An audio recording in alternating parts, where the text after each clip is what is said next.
We gave one. I'm sorry. It must not have come through the audio. Okay. It must not have come through the audio. We're just trying to get everyone some steps this morning or afternoon. Okay. Oh, sure. Thank you, guys. Okay. All right. Okay. Okay. Well, happy Tuesday, everyone. As you all know, just a couple of announcements for all of you at the top. As you all know, the pandemic-induced global supply chain backlog has strained our transportation industry and created a critical shortage of truck drivers. Almost 2 months ago, the Biden-Harris administration launched a trucking action plan to strengthen America's workforce. A key element of this plan is encouraging the trucking industry to recruit and retain well-trained drivers by creating a safe, welcoming, and stable career path with good-paying jobs and family-sustaining wages. We can think of few Americans better prepared to take on this challenge than our nation's veterans, since many have military trucking experience, are familiar with safety, culture, and have maintenance skills. On Friday, the administration met with veteran service organizations representing nearly 4 million veterans to discuss ways that we and the industry could attract, train, place, and retain veterans in trucking jobs. And today we're pleased to announce the Departments of Labor, Transportation, Defense, Veterans Affairs, and the Small Business Administration will be raising awareness about 16 different federal programs that can connect transitioning military personnel and veterans to rewarding careers in the trucking industry. A highlight of these efforts is the Department of Labor's Registered Apprenticeship Program. So we see this as a win-win-win, getting more veterans to work, addressing the shortages in the trucking industry. Also wanted to note that as you've heard the President talk about a fair amount, he's committed to using every tool at his disposal to bring down prices, and you're going to hear him talk and the administration talk a lot about this as the week proceeds. That's why we're working to ease supply chain bottlenecks and give consumers more choices. That's why we continue to push for legislation like Build Back Better and a competitiveness bill that will make our economy stronger, lower the cost of essentials, bring more manufacturing to the United States, and strengthen our supply chains. This week, the President is also going to be meeting with business leaders and traveling in the country to Virginia, as you know, to highlight his plan to address prices. While we've made remarkable strides with the fastest economic growth since 1984 and the most jobs created in 1 year ever, he knows there's more work to do to keep prices down.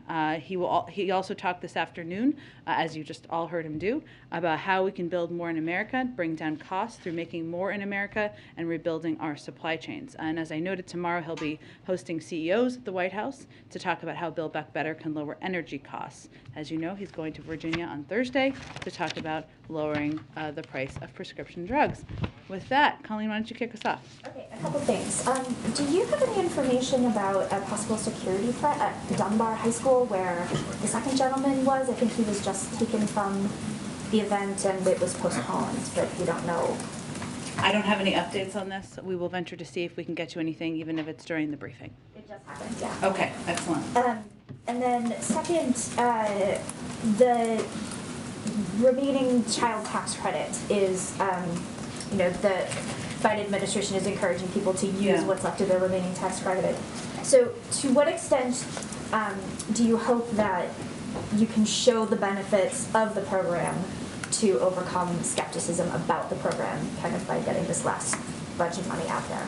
One more thing after. Sure. Well, one of the steps we're trying to take here, which is showcased by the fact that today the Vice President, Secretary Yellen, and Gene Sperling are hosting a day of action with over 100 nonprofits and community-based organizations to encourage all Americans to take advantage of critical tax credits, including the expanded child tax credit and earned income tax credit when they file their taxes this year. Part of the reason we're doing that is because we know how effective it is. We know that it helped cut child poverty by 40% last year. We know it helped give many families some extra breathing room at a time where the economy was still recovering. And studies show that the child tax credit also helps working families with developments and opportunities for their children. It's important to remember, and this is one of the things they'll be talking about today, that Americans that qualified for the extended child tax credit will still receive half of the entire benefit when they file their taxes this year. And yesterday we launched a new version of child childtaxcredit.gov to help Americans get the full child tax credit as tax filing season begins. So part of our effort here is to continue talking about the benefits, how they're helping working families, how they're helping many women who need an extra hand to cover childcare costs, and how they're helping give people a little extra breathing room. And then lastly, if Dr. Lander, the president, accepted his resignation last night, I think, right, or this morning, last night. I mean, not to go back to yesterday's discussion, but should he have just fired him to begin with if he was just going to offer his resignation anyway and spare all of the criticism from yesterday? I mean, I don't know. Should there have been things done differently, I guess? Well, let me reiterate something I said yesterday, because I think it's important for people to hear that from the outset, Dr. Lander's behavior was unacceptable. Senior White House officials conveyed that to him directly at the conclusion of the investigation. And of course, we talked about that yesterday. And what happened here is we, as a part of the implementation of the safe and respectful workplace policy, something that we implemented and announced last May, or put out there last May, we implemented a process, including an investigation, including a meeting that Dr. Lander had with senior White House officials to convey the severity of his actions and what steps he was expected to take, and the fact that there would be compliant. He would be expected to be compliant. As you saw, we released Dr. Lander's note last night to all of you, or his letter of resignation, I should say. It was made clear to him through the course of the day yesterday, I suppose, that he could no longer lead OSTP effectively. And he conveyed that in his letter. The president accepted his resignation. So I think we're now focused on looking forward. There's obviously a lot of important work that OSTP will do, continue to do, and continue to lead on moving forward, and the president's eager to continue working with them. Go ahead. Thanks, Jen. A couple on Ukraine. President Macron says that he believes that he achieved this objective of preventing an escalation after his day with Vladimir Putin. What have the French shared with the White House about that meeting, and does the White House believe that we are today closer to seeing de-escalation as a result of this meeting than we were yesterday? Well, the meeting and the press conference, as you may have seen, ended very late last night. So obviously we will continue to be in very close contact with our French counterparts at a range of levels. The president has spoken with President Macron twice in the last week. I expect he'll be engaged with him soon, which we will, of course, to go back to Kelly's question yesterday, make you all aware of. I would just say we're encouraged by any efforts at diplomacy. We still don't have any prediction of what President Putin will do. We can't control what Russia will do next. What we can do, and what I think President Macron played a role in doing yesterday, is making clear with our allies and partners that there will be massive consequences should Putin choose to further invade Ukraine. But in terms of an assessment, we don't have any new information or new prediction about where President Putin's head is. Has the White House not received a readout from the French on this? We remain in close touch with our counterparts, but I don't have an update on any specifics of behind-the-scenes diplomatic talks. One more on Ukraine. We heard the president and the chancellor yesterday emphasize this united front. We did not hear the chancellor mention the phrase Nord Stream 2. What assurances did this White House get from Germany, the German government, about Nord Stream 2 and the future of that pipeline if Russia invades? Well, as you heard the president very definitively say yesterday at the press conference, if Russia further invades Ukraine, there will no longer be a Nord Stream 2, and we will bring an end to it. You heard the German chancellor also convey yesterday that we are working in lockstep and that we are very coordinated in our efforts. In terms of the specifics, we'll let those conversations happen through diplomatic channels. But I would also reiterate that Nord Stream 2 is not currently operational. We agree that it is a point of leverage with President Putin and the Russians. German regulators have suspended certification of the pipeline, and we have been very clear privately, as we have been publicly, about the fact that it would not continue should Russia invade. And I have just one last one. Your reaction to the RNC declaring what happened on January 6th as legitimate political discourse, and Democrats on the Hill today are being very vocal about this. Hakeem Jeffries says the C in RNC stands for cult. Does the White House agree with that?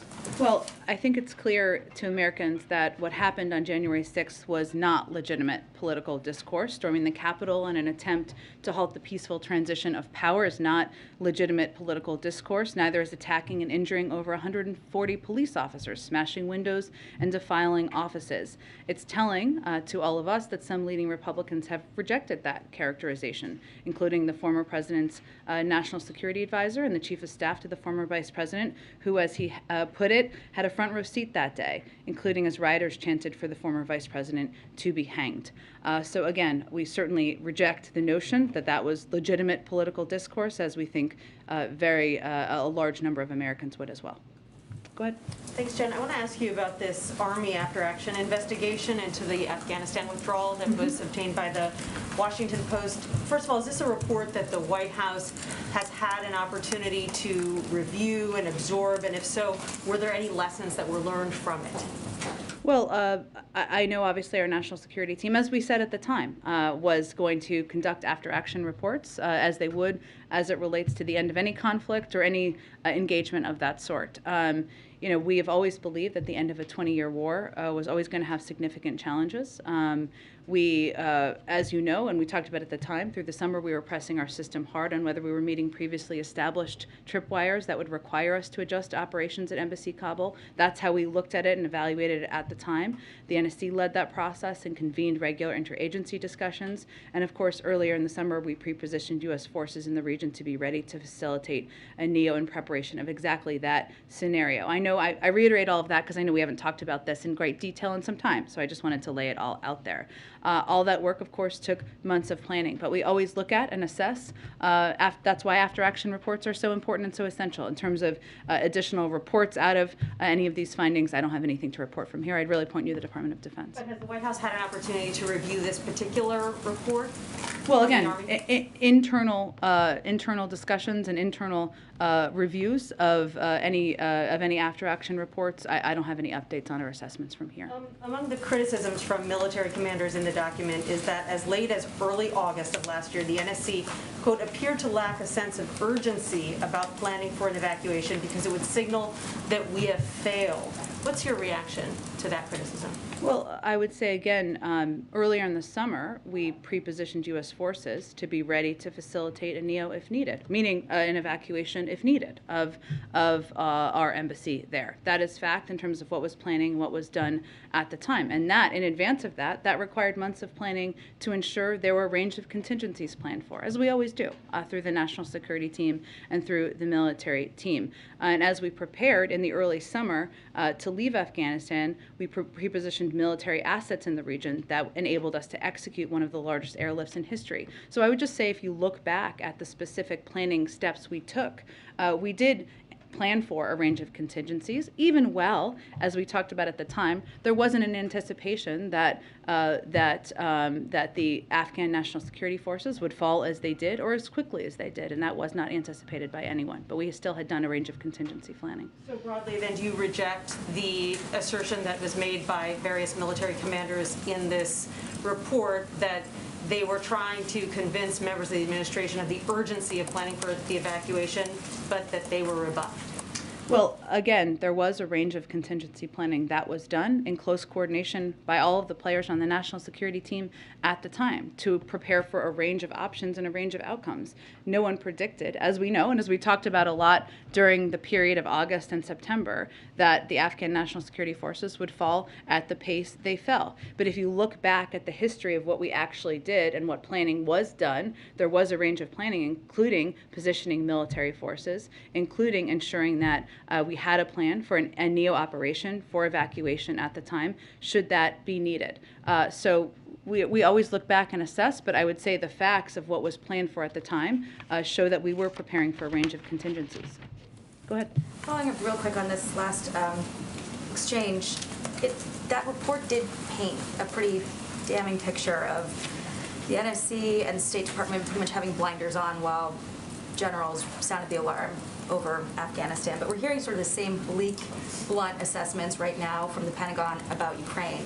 So is there, I guess, is there any closer relationship between the White House and Pentagon? Are the generals being listened to differently now, post-Afghanistan, post this report?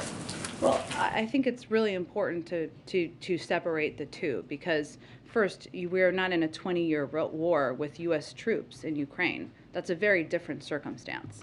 I would say that we believe and we continue to view our relationship, both from the White House, from the diplomatic team, and from the Defense Department, as one where we are closely coordinating, where there are healthy disagreements, as there can be, and the President certainly welcomes them.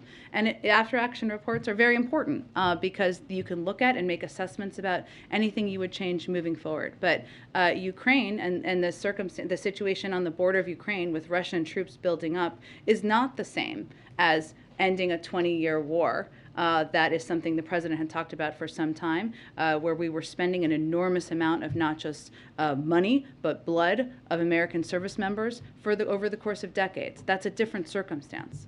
And then on this meeting between Putin and Macron yesterday, it sounds like the White House does not have a clear idea yet about whether there was in fact a deal or not for Russia to de-escalate, or sides rather, not to go give any further escalation. Obviously, the Kremlin denied reports that the French put out about having struck a deal. If the U.S. is not aware of where things stand, doesn't that signal that there's a separate negotiating track happening between the Europeans and Russia right now that could put the U.S. at risk of being sort of shut out from that discussion? Not in any way. I completely disagree with what you just conveyed.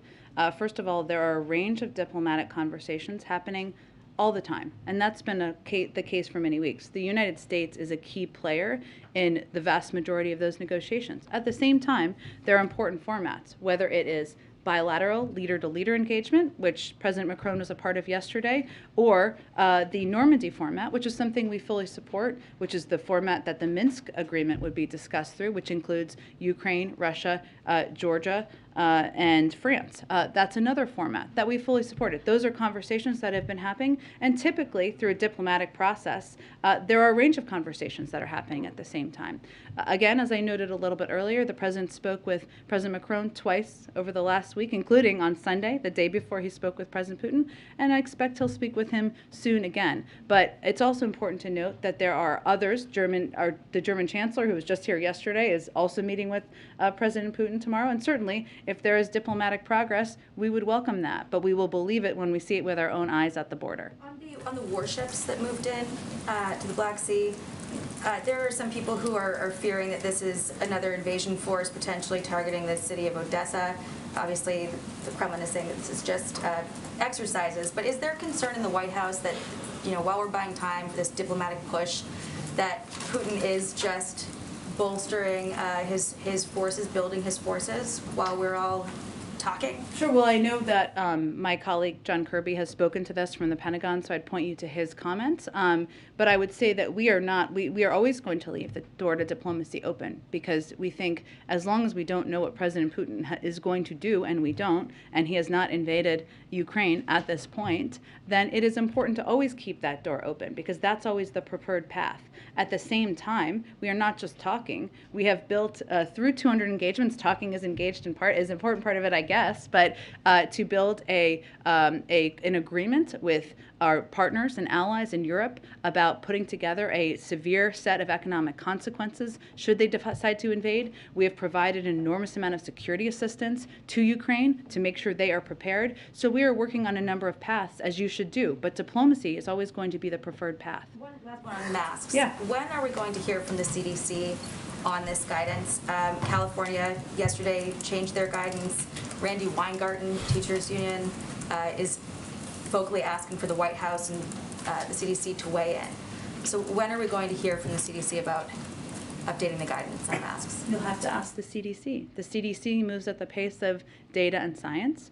I would note that our goal remains continuing to ensure that there is guidance that helps school districts stay open. That's our goal. We want kids to be in school. 98% of schools are open. That's a very good sign. We know it works. The CDC is always going to be reviewing their guidance, including mask guidance. But in terms of when they will provide additional new guidance, that is up to them. Do you believe then that the the Democratic-led states who are breaking with the CDC on this guidance, that they're throwing science away and that the CDC has access to different science somehow? We don't look at it through that prism. These states, I think it's important to note, they still allow for decisions to be made by local school districts. Where we come up with concern, where we have great concern, if a kid or a parent chooses to wear a mask, or a school district decides they should keep mask guidance in place, and there are leaders who are preventing them from doing that. That is the place in some other states. But our hope is that states, leaders, will look at the science and data about what's going on. They'll make decisions about local school districts. Local school districts have always made these decisions. That remains the case. Go ahead. I'd like to ask about the Supreme Court process. Sure. About 3 weeks left before the president. Who's counting? I know. Has any of this process moved to a point where you are requesting documents, background materials directly from those women who are among the potential choices? And also, how are you facilitating the president in getting advice from allies and so forth on the outside who may want to pitch their favorite contenders? We're certainly seeing lawmakers and others speaking publicly. That's a little different than speaking directly to the president. How is that information getting to him? Sure. Well, let me start with the second part, and then I'll come back to the first, to the best of my ability. So you all have seen that the president has met with very publicly both Chairman Durbin and Ranking Member Grassley. The chairman and the president and vice president have also spoken with a number of members to engage with them, get their feedback. I had also noted, I think yesterday, that the president has also spoken with a wide range of outside legal experts as he's seeking to consult and to get feedback and advice from them. So he is receiving and engaging with a range of people as he considers this process. I would note also that as he's looking at the process, he's reviewing not just bios, but he's also reviewing cases. And he is looking at binders of cases because he is taking this approach very seriously. He's taking a very thorough approach to it. In terms of the process, that isn't a part of the process, as you know from covering these, Kelly, vetting documents, and that requires engagement with individuals. I'm not going to get into specifics about where that sits. What I would reiterate, and those of you who've covered this know this well, is that we later in the process, the very end of the process, is typically when the president would interview candidates. We remain on track to announce a nominee by the end of the month, but that is typically the very end of the process. Can you say that the field has narrowed a bit from the dozen or so that we were originally talking about? That is a natural part of the process, but I'm not going to get into specifics of the numbers. Go ahead. Going back to the after-action report on the Abbey Gate investigation, it's incredible what is in this report. So some of the military officials say things such as, the Department of State did not get one message right to the Afghans during the NEO. Marines at Abbey Gate were forced to play God by identifying who would be allowed into the airfield. One of the reasons you do an after-action report, as you said, is to go back and assess, but isn't it also to allow for accountability? Does the president intend to seek any accountability? I think we're going to allow a discussion internally to continue about any after-action report. I have no predictions beyond that at this point. Speaking of accountability, last night, accepting the resignation of Dr. Lander, it's been postulated here in town that perhaps Dr. Lander would still be working for this administration if Politico hadn't reported the story yesterday morning and if reporters in this room hadn't asked about it yesterday. Is that a fair assessment? Well, I think, again, given that Dr. Lander made the decision himself to submit his resignation, that would be a question best posed to him. So the president was not involved? No, he was not. He did not seek Dr. Lander's resignation? He did not. He made the decision himself. Go ahead.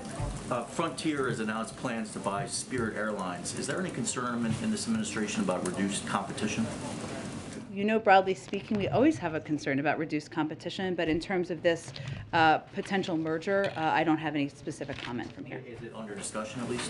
Again, you know that would be reviewed by the Department of Justice and not from here, so I don't have any additional comment from here. China, as has been widely reported, has largely missed its phase 1 purchase commitments. There's been talk about administration officials voicing this week disappointment over that and frustration. What is the president prepared to do on that front? Well, I would say first that, hold on, I have some update on this. Let me just make sure I have the most up-to-date information. One moment. Thanks for your patience. So As you know and have been following this closely, Alex, the USTR has been in conversations with China about its performance regarding purchase commitments under Phase 1, which they did not meet in 2020 and did not meet in 2021. And they have conveyed, and I just reiterate on their behalf, the USTR officials, it is on China to show it can follow through on its commitment. So again, this is under the purview, as you know, of Ambassador Tai.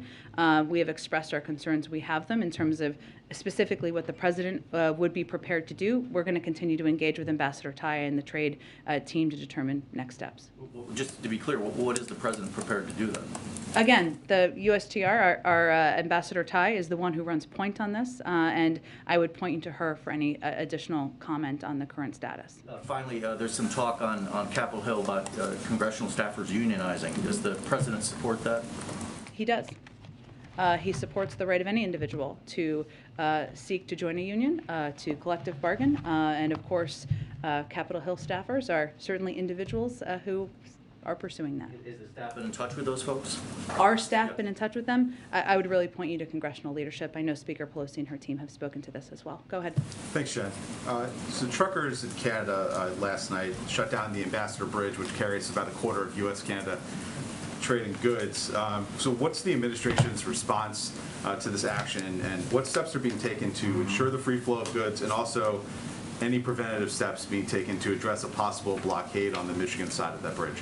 Well, let me first start by saying I know there's been some suggestion, not by reporters necessarily at all, but that this congestion is related to the vaccine requirements. It's not. I'm saying I'm going to get to the protests, but the protests going on across Canada, which have spread to a bridge, are leading to sporadic congestion and blockages. I would, just to go back to my point I was trying to make, is that across what we've seen with these requirements is across a range of industries, vaccination requirements have been implemented with no disruptions, have helped increase vaccinations. These requirements help protect more people from COVID, and there's been zero indication across these industries that they would lead to disruptions, including on this policy. We, of course, support, as you know, the right to freedom of speech and protest, but while we do see some of these congestion due to protests, it's clear that these disruptions have broadened in scope beyond the vaccine requirement implementation. Beyond that, we are, of course, in touch with our Canadian counterparts, but I don't have any updates in terms of specific steps. On Ukraine, so in yesterday's briefing, you mentioned that the Minsk agreements would possibly be a part of these Macron and Putin talks, and now that it's over, is the U.S. discussing directly with any of the parties the use of the Minsk agreement as a possible way out of the conflict, as President Zelensky has suggested? Do you see that as a sort of a fruitful pathway toward a diplomatic agreement? Well, we see the Minsk agreements, which are discussed through the Normandy format, which I was talking about a little bit earlier, as certainly a format to move things forward. We stand ready to support these sincere efforts. And again, we welcome calls for a diplomatic resolution to the conflict in eastern Ukraine, and the Minsk agreement is a format that those could take place through. Well, I guess there's been some suggestions that the Minsk agreement would be unfavorable toward Ukraine if implemented in the way that the Russians want it implemented. So is the U.S. coming down in any way on one side or the other? We are not. We just see them as a format through which there could be discussion and continued engagement. And lastly, quickly on competition, Tyson Foods stock went up very high yesterday. I think it's highest in about 2 years on the back of record profits on rising meat prices, partially on rising meat prices. So how is that posing a challenge to your administration's efforts to address competition in that industry?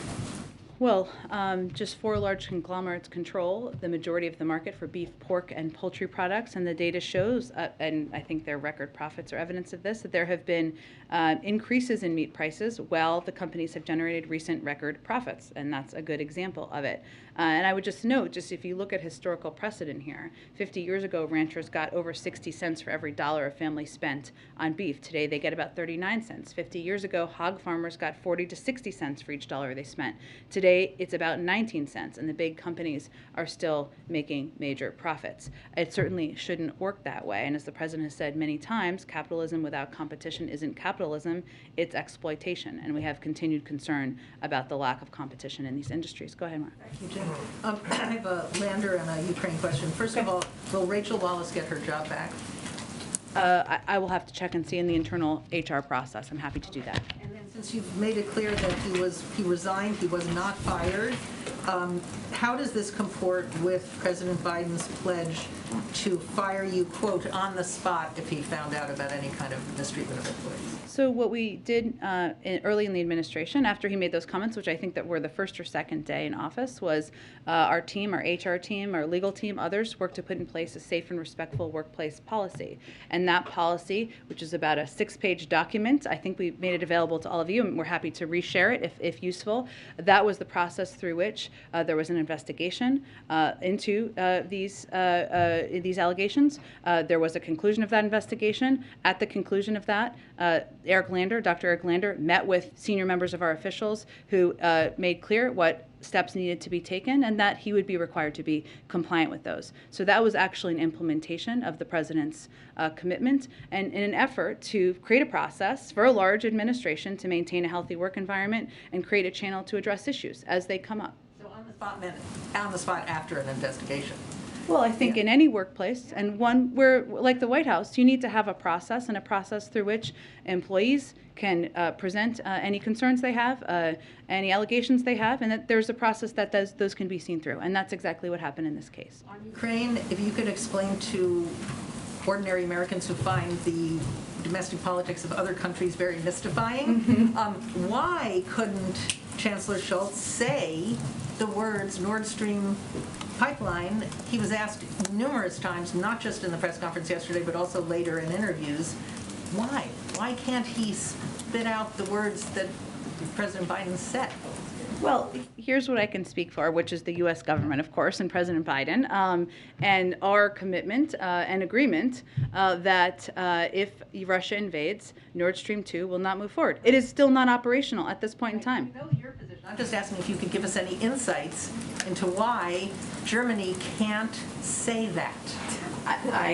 You are a very industrious reporter, Mara, and I'm sure you can pose that question to the Germans as well. But I can only speak for our government, and you heard the president say and reiterate many times yesterday how strong our relationship and our alliance is, how Germany is one of the most important allies we have in the world, how we have full confidence and faith in their commitment to implementing a strong outcome or strong consequences should Russia invade. Go ahead. Thanks, Jen.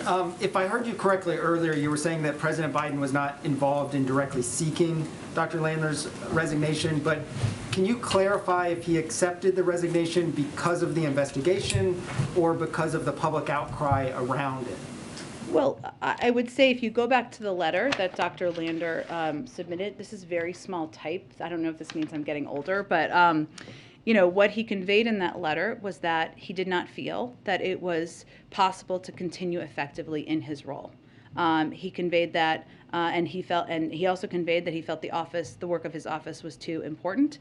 And the president, was that the result of the public response or the response of his team? You'd have to ask Dr. Lander that question. But the president accepted the resignation letter he submitted last night. But it sounds like the investigation was completed in December. So actually, it was completed. The full process was completed at the very end of January. And so why did it not occur that there was any repercussions until after it became public? Well, there was an entire process that was underway, including a meeting with Dr. Lander conveying exactly what steps he would be required to take, that he would be expected to be compliant with those requirements, and that his actions were absolutely unacceptable and would not be tolerated in this White House, and we wanted to prevent them from happening again. So that process had been undergone. It's standard, and of course these things are reported sometimes as they were, but to keep HR processes private in part because you're protecting the range of officials who came forward, and that is the standard process. Sometimes officials speak publicly, as they did in this case, and that's their prerogative. And then can you say when the president learned of the internal investigation and if he was briefed on it before this became a more public subject yesterday? He was made aware in advance of after the conclusion of the investigation, but beyond that, I don't have any updates on the timeline.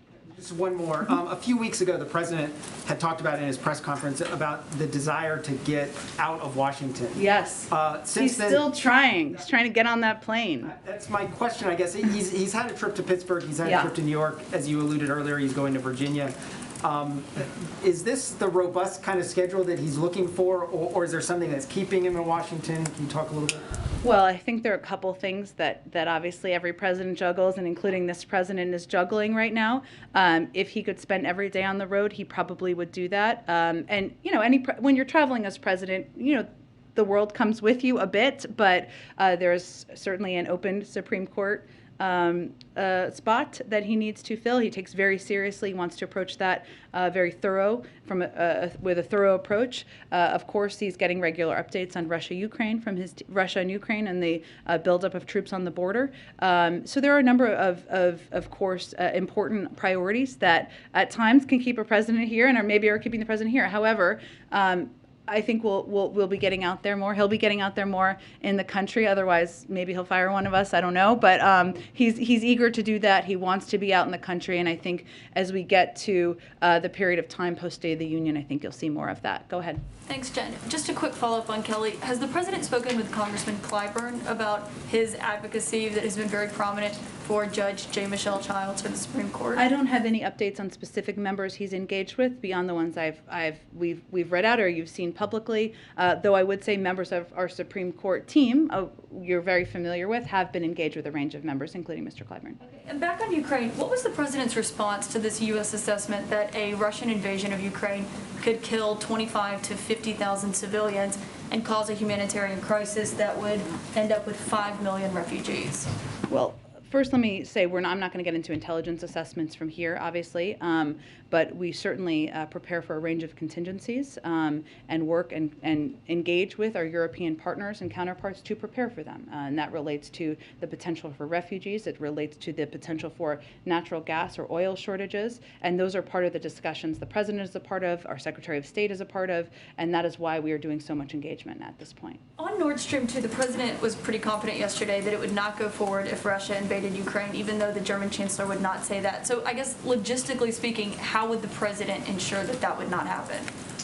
I'm just not going to get into more specifics from here, but I can assure you that that is a commitment and one we will deliver on. Would that include sanctions on anyone or any company that does business with the pipeline? What does that look like? I understand why you're asking. I just don't have more details I can outline from here at this point. In hindsight, does he regret waiving sanctions on the company behind Nordstream 2 as the administration did last year? Well, Nordstream 2 is not operational at this point in time. But does he And it remains a point of leverage. quickly become operational? Well, it's not, the German regulators have not approved it.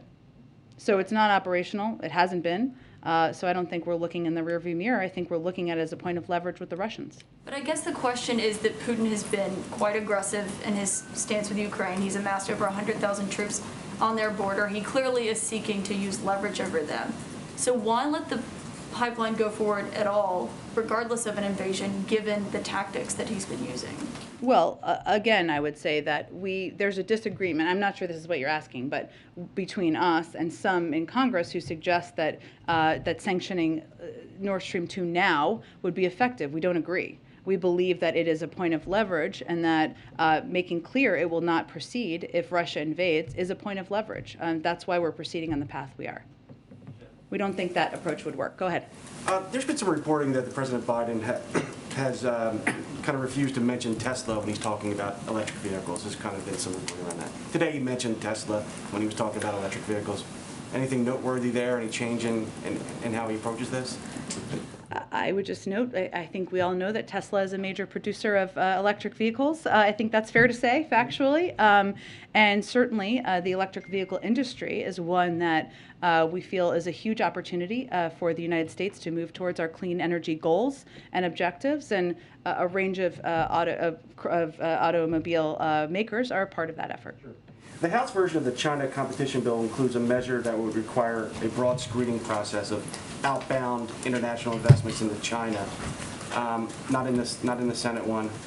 Does the White House support that particular measure? I know National Security Advisor Sullivan has discussed that in general. Yeah. So right now, as you know, they're in conference or they're discussing, and we are looking at the impact of outbound U.S. investment flows that could circumvent the spirit of export controls or otherwise enhance the technological capacity of our competitors, which is something I think our national security advisor has touched on in ways that would harm our national security, which we would certainly be concerned by. We're in touch with Congress about the proposal and also our efforts broadly in this regard. But again, we're going to keep working that through Congress, and that's with leaders there, and that's where the focus is at this point. Last question. Does the climate of high oil and gas prices influence how the White House administration approaches sanctions on Iran and Venezuela with an eye getting more supplies into the market? Well, let me just outline for you, and I don't know if Edward's here. Oh, there you are. He asked me this question yesterday, and I just wanted more detail, so I'm just coming back to it a little bit. You know, the president's focused on doing everything we can to address the squeeze that we know gas prices can have on families. As he has said, supply of oil around the world should be keeping up with the demand as we're exiting the pandemic. So there's a couple of areas that we are focused on, and you're familiar with them, but let me just outline them from here. We're engaging, one, internationally, both with oil-producing and oil-consuming countries. These discussions are happening right now. They're ongoing. With oil-producing countries, we're talking about proposed production increases. With oil-consuming countries, we're talking about releases from strategic reserves. Of course, we're not going to outline every conversation, but that's largely how we're approaching it. Two, the president's going to continue to use every tool at his disposal to reduce prices. We've already announced a historic release from the Strategic Petroleum Reserve last fall, 50 million barrels. 40 million barrels of those barrels are contracted for delivery, including 13 million that we just released in January. So it wasn't that 50 million released at once. They're continuing to be released. We saw a drop in prices, which fell more than 10 cents a gallon in the course of the holiday season after some of that initial release, and all options remain on the table. Third, we're focused on protecting consumers from abuse. We know markets have been volatile. Often firms exploit market volatility to extract excess profits from consumers. We're looking at every legal and regulatory authority we have available to ensure consumers are protected. That means responding to any sign of manipulation in the oil commodities markets or gauging at the pump.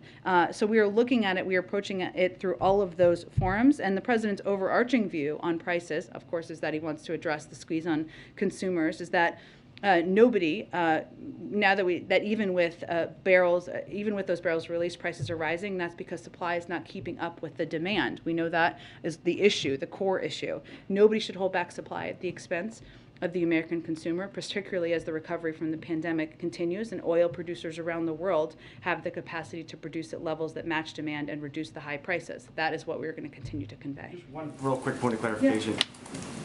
You announced the cooperative releases already, and in a statement you suggested maybe that those conversations are ongoing. Yeah. Should we assume that there may be future cooperative releases then? All options remain on the table, but I don't have anything to preview at this point in time. Go ahead. Yeah, Jen, following up on the trucker question from earlier, inspired by the so-called Freedom Convoy in Canada, a group of U.S. truckers say they're planning a similar protest in Washington, D.C., possibly for March 1st, to oppose COVID vaccine mandates. That date's obviously would coincide with President Biden's State of the Union address. As you know, the trucker convoy in Ottawa has been very disruptive and paralyzed parts of the city's downtown. Is the administration making preparations to be ready for an upcoming Freedom Convoy planned for D.C.? And does White House have any concerns about this a similar protest happening here in the nation's capital? And do you mean by preparations like security preparations, or do you mean preparation, or is it on your radar? I'd have to check with our team on security preparations. I think what I would just reiterate here is that we know that requirements work. We have not seen a disruption as it relates to requirements to the industry. Where we have seen disruptions has been related to these convoys and protests. Now, everybody can peacefully protest. We fully support that, but it's important to note where the disruption is occurring. On a different topic, forgive me if I missed this earlier, does the White House plan to fill Dr. Lander's position? How quickly would you want to nominate somebody? We do. I don't have an update on the timing, but certainly the president is confident in the expertise of the OSTP team and their ability to move forward on key components of the agenda they're responsible for. Final topic. The White House has recently held kind of local ECD announcements here with the Intel project 2 weeks ago in Ohio, today with the electric vehicle station facility in Lebanon, Tennessee. And so I'm curious, what has the federal government's role been in these sorts of announcements versus the governors of these two states in terms of getting these projects? So just so I understand your question, what are we, in terms of how do we get them the money? Yeah, these are traditionally the kind of projects you might expect the governor to announce, and instead we're seeing them here in the White House. What kind of role is the Biden administration have? I mean, are you working in tandem with these governors, or is it? Typically, yes, exactly. And if the governor can attend, we typically invite them. And sometimes they've taken place in states. And, I think it's important, the president believes it's important to lift up the ingenuity of American businesses and companies, and especially companies that are creating jobs here in the United States and putting people back to work. Go ahead, Katie. Thanks, Jen. As most people in this room have asked about, the president said yesterday that he would shut down Nordstream 2 if there was a military invasion. He kind of defined it traditionally as tanks on the ground. So if Putin attacks but doesn't send massive forces over the border, perhaps through cyber attacks or through paramilitary forces, does the president feel the Western alliance could still present a united front, given his conversation with the chancellor yesterday? Sure, we have a range of contingency. I certainly understand your question, but I don't have anything more to detail here. Obviously, we don't think Nord Stream 2 is a good deal or a good project. We've been very clear about that. And I think right now what we're focused on is what we think the right diplomatic tactic is as it relates to deterrence, which is part of our approach. And that includes making clear that Nord Stream 2 will not proceed, given, of course, President Putin and the Russians want it to proceed. But we have a range of contingencies. Should Putin invade? Should he take other additional steps? And we're going to continue to work to be lockstep with our partners. Just to clarify, so if it's a cyber attack or paramilitary or anything besides tanks, would he pull, well, I know it's not operational, but would he stop Nord Stream from going forward? Again, I don't have anything more to update you on. We have a range of contingencies depending on if any steps President Putin takes. And then would he still keep the science advisor post? Would that still be cabinet level? I know that was at first with him. Okay. Go ahead, Karen. And the president said yesterday he believes President Putin still has a diplomatic off-ramp, that de-escalation is still possible. Last month at the press conference, less than 3 weeks ago, the president said about Putin, my guess is he will move in. He has to do something. Does he no longer believe that President Putin has to do something? And if that's the case, what has changed in those couple of weeks? Well, I mean, he either has to de-escalate or invade. Obviously, our preference is that he de-escalates. So I'm not sure. I think that's what the president likely meant in the time. We didn't at the time, nor do we now have an assessment of him making a decision. And we can't control what Russia will do next. What we can do is we can prepare, and we can prepare for a range of contingencies, and we can stay coordinated with our partners and allies, and that's what our focus has been. You mentioned at the top of the Thursday event in Virginia's prescription drugs. Can you tell us more about that, where he's going, why Virginia, and will he have an announcement on prescription drugs? I expect we'll have more tomorrow as we get a little bit closer, but he's going outside of Richmond to Congresswoman Abigail Spanberger's district. I think she will be at the event as well, as I understand it, and certainly talking about the need to reduce the cost of prescription drugs, something that is bearing a lot of weight on seniors, on families across the country, is something that is still a initiative, a priority that we still have more work to get done. Go ahead. Thanks, Jen. On that Thursday trip, has the president invited the Republican governor of Virginia to join him? Let me check and see if we have more details on the specifics. It's still all getting finalized, and I expect we'll have more as we get closer tomorrow, but I'll see if we have any more we can get you after the briefing. So would he plan to talk to him about their sort of differences in opinion on masking in schools? Let me just see who's been invited to the event and who's planning to attend, and we'll get you more details from there. Go ahead. Thank you, Jen. Another one on Ukraine. Yesterday, after meeting Putin, President Macron said that one of the options for Ukraine would be to get a status like the one Finland had during the Cold War, a status of strict neutrality. Is that also an option the president would consider? Well, I saw that President Macron said this morning that was not a formulation he used, and that ending NATO's open door policy would be a problem. We agree with that. And as we've said previously, we're committed to the right of sovereign nations to make their own decisions about their security. And maybe we see there is a very intense diplomatic battle going on around Moscow, and Does the president believe that it is really helpful, or maybe that it creates like uncertainties around the situation and could ultimately benefit the Russians? You mean President Putin engaging in diplomatic conversations? A lot of diplomatic conversations, and after every encounter, there is a press conference, and there are new questions about are the allies really aligned? Is he maybe concerned that there is maybe too much going on? I think what you hear from the allies time and time again is that we are aligned, and there will be severe consequences. And that does not mean that consequences will be identical from every country. It means we agree that invading Ukraine, a sovereign country, violates global norms, and we have worked hard through more than 200 engagements to, it doesn't happen by accident, I guess is my point, to ensure that we remain coordinated and closely working together. Go ahead. Thank you, Jen. Two topics. The first one is going to be the truckers and then Russia. But first, the Canadian the movement in Canada, the truckers. So the Ottawa mayor has asked for 1,800 additional police officers to quell what he called the insurrection. You know that it's been a rallying cry for the far right, this movement. And Prime Minister Trudeau yesterday accused the protesters of trying to blockade Canada's economy and democracy. Does the White House share this perspective on the movement? That's not how we've described it. Do you, you said yesterday, just again, that the CBP was not impacted by the movement at the moment. Now with what happened at the bridge, it has had an impact. Isn't that, considering that now trade is concerned, shouldn't the White House put more emphasis on what's going on the other side of the border? I don't think we've ever de-emphasized. I just think I was trying to convey that while there was kind of a view by some that it was related to vaccine requirements, it wasn't. It was related to congestion created by the protests, which I think is important for people to understand. In terms of what's being done, of course we're closely engaged. Department of Homeland Security would be the right entity to talk to. Thank you. Go ahead. Just the last question on Russia, sorry. The Russian president yesterday with Emmanuel Macron commented, and I quote, they're trying, they being the West, the US, the NATO, trying to calm us down with assurances that NATO is a peaceful and defensive organization, but then he cited Iraq, Libya, Belgrade as counter examples. What do you say to that?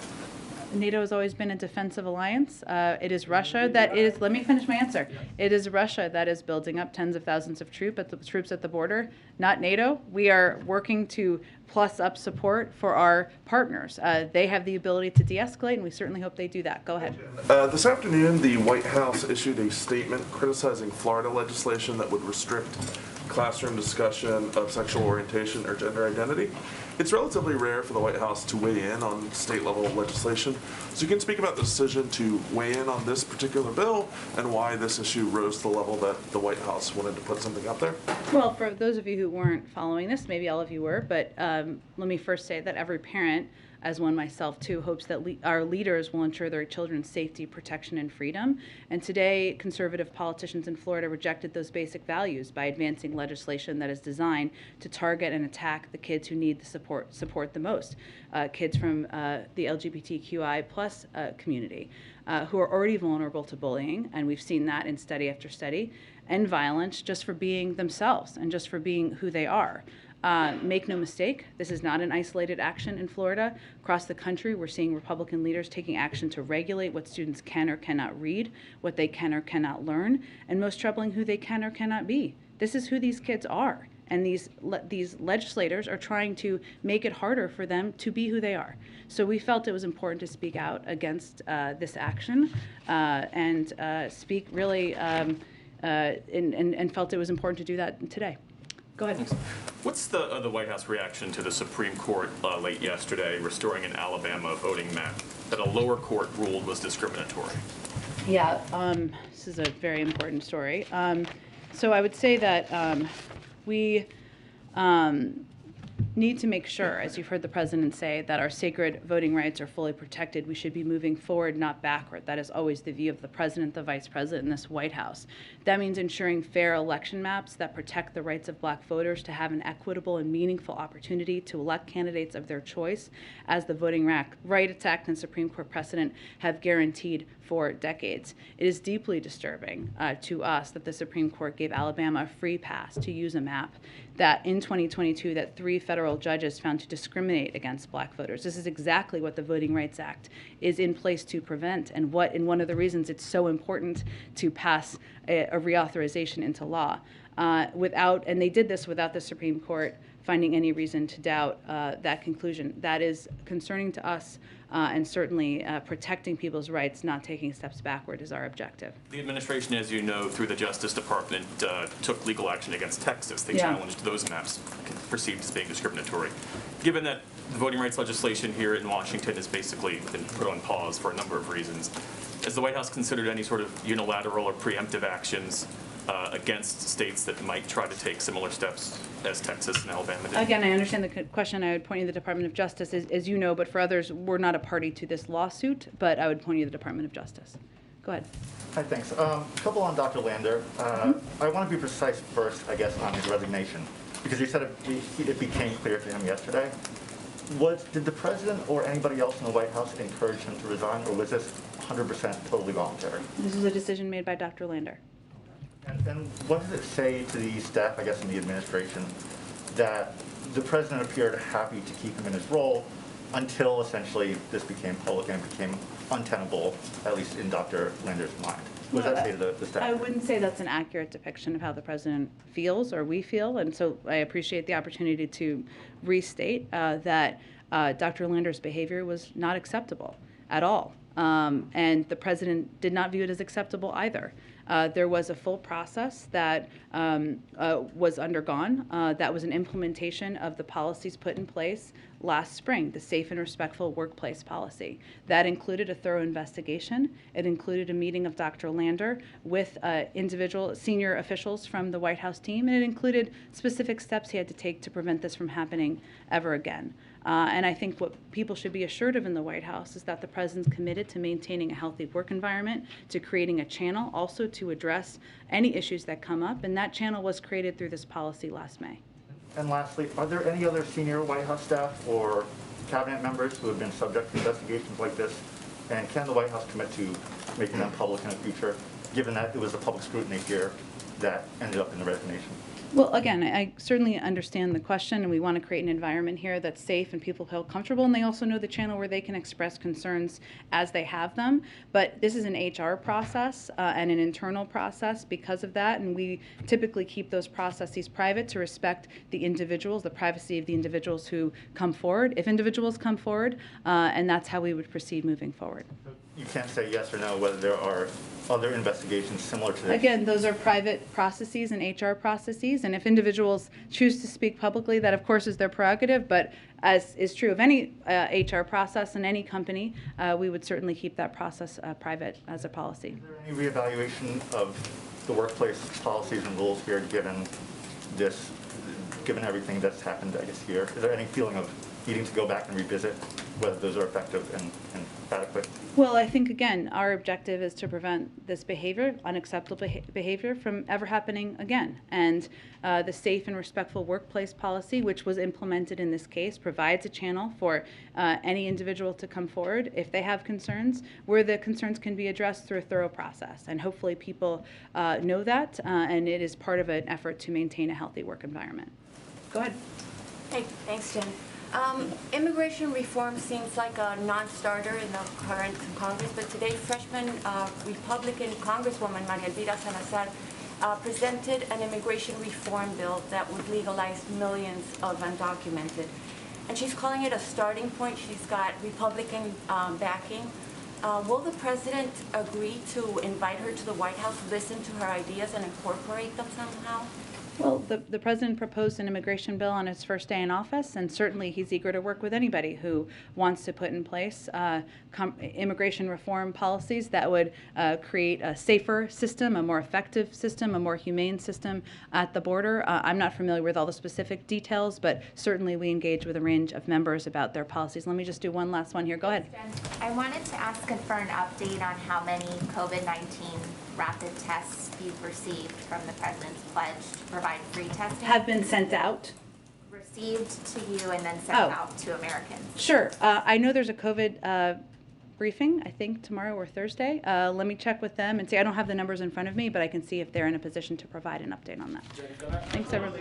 Okay, everyone. I'm sorry. I think we got to wrap up, but more tomorrow. Let's do this again. Can you finally take a question on Africa? I'm often answering questions on Africa. I'm happy to do some more tomorrow. I'll look forward to talking to all of you tomorrow. Thanks, everyone. Thank you.